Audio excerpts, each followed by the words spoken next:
जीवन में एमती समय आसे दर्शक बंधु क्षणक मध्य आमको गोटे निष्पत्ति नवा पड़े जो निष्पत्ति हुए तो आमको सारा जीवन पाई बर्बाद कर दे पारे बा क्षणक मध्य नि जाइथिबा गोटे निष्पत्ति आमर भाग्य को बदले दे पारे। नमस्कार दर्शक बंधु मु ज्योतिर्विद पंडित सूर्य स्वागत जनाऊँ मोर आज स्वतंत्र उपस्थापना को। धनुराशि केमिति कटिब 2026 मसीहा 2026 मसीहार सबुठु सठिक भविष्यवाणी खूब संक्षिप्त मु आज ये वीडियो रे तथ्य रखा जाऊँगी। धनुराशि व्यक्ति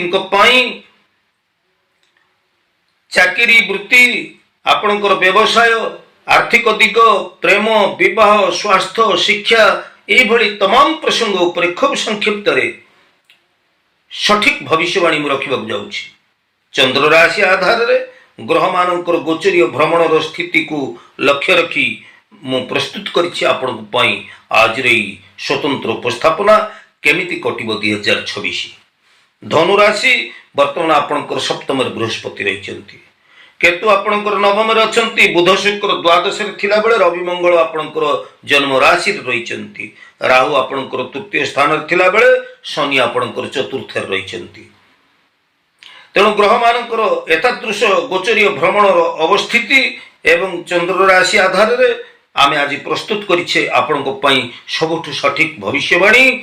धनु राशि भाग्य उदय धर्म ज्ञान एवं उन्नतिर वर्ष ही आसुछि। गुरु कृपारु अटके थिबा सबु काम आपणकर ए वर्ष समाधान हेबो।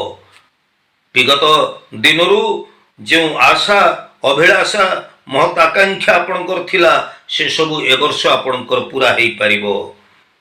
जदि आपणकर चाकरी कैरियर क्षेत्र को आमे लक्ष्य करिबा चाकरिया लोक मानक पाई उच्च अधिकारी मानकर सहयोग मिलिबो। वर्षर मध्य भाग रे प्रमोशन हबार संभावना रहिबो एवं आपणकर मन पसंद मुताबक स्थान को आपणकर बदली मध्य ही पाए।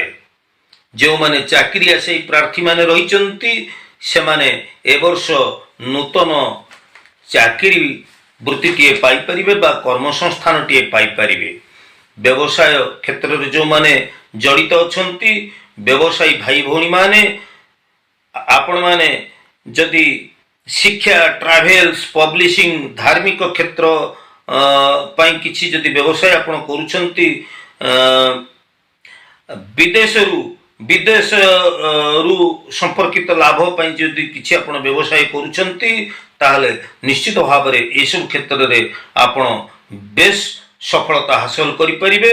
ता छड़ा जो माने धनु राशि रो व्यवसायी भाई भौणी माने रहिचंती व्यवसाय क्षेत्र रे वर्ष आपण अधिक रु अधिक लाभ पाई परिबे। तबे आपण को पई सतर्कता होची कोन ना अतिरिक्त आत्मविश्वास को आपण ओवर कॉन्फिडेंस एको आपण एड़ी जानतु। धन एवं आर्थिक स्थिति को जदि देखिबा आयर नुआ स्रोत आपणकर आसीबो। भाग्य निजर बुद्धिमतार उपयोग करी आपण धन लाभ हेई परिबे। किछि अर्थ ए वर्ष आपणकर धार्मिक कार्य मध्य बा कोनोसी शुभ मांगलिक कार्य मध्य आपणकर खर्च होई जिबार संभावना रहिछि।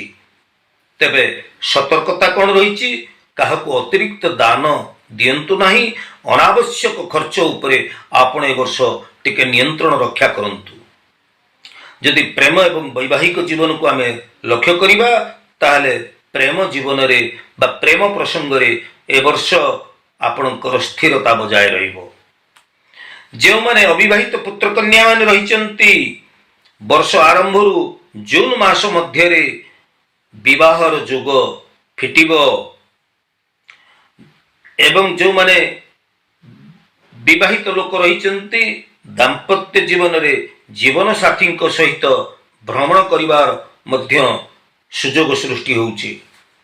तेबे आपण को पई सतर्कता होउची स्पष्टता ସବୁବେଳେ କଥାରେ ସ୍ପଷ୍ଟତା ରଖନ୍ତୁ ଆଉ ସତ୍ୟତା ରଖନ୍ତୁ, ନାହିଁ ତ ସମ୍ପର୍କରେ ମତଭେଦ ହେଇପାରେ।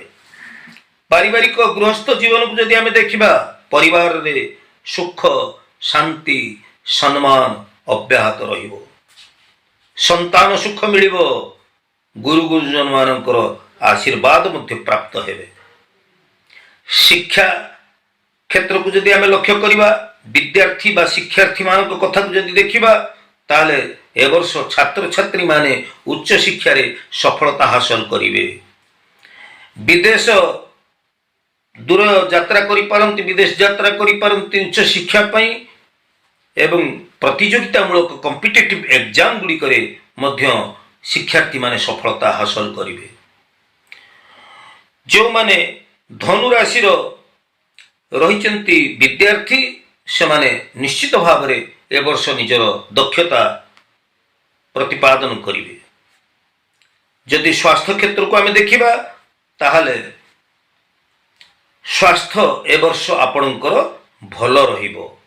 ତଥାପି ସତର୍କତା ହେଉଛି ଯେ ଆପଣଙ୍କର ଲିଭର ପ୍ରତି ଆପଣ ଟିକେ ଧ୍ୟାନ ଦେବେ। ଏ ବର୍ଷ ନିଜର ଓଜନ ପ୍ରତି, ଶରୀରର ୱେଟ୍ ଓଜନ ପ୍ରତି ଆପଣ ଟିକେ ସଚେତନ ରୁହନ୍ତୁ ଏବଂ ମିଠା ଖାଦ୍ୟ ଖାଇବା ପୂର୍ବରୁ ଆପଣ ଥରେ ଚିନ୍ତା କରନ୍ତୁ।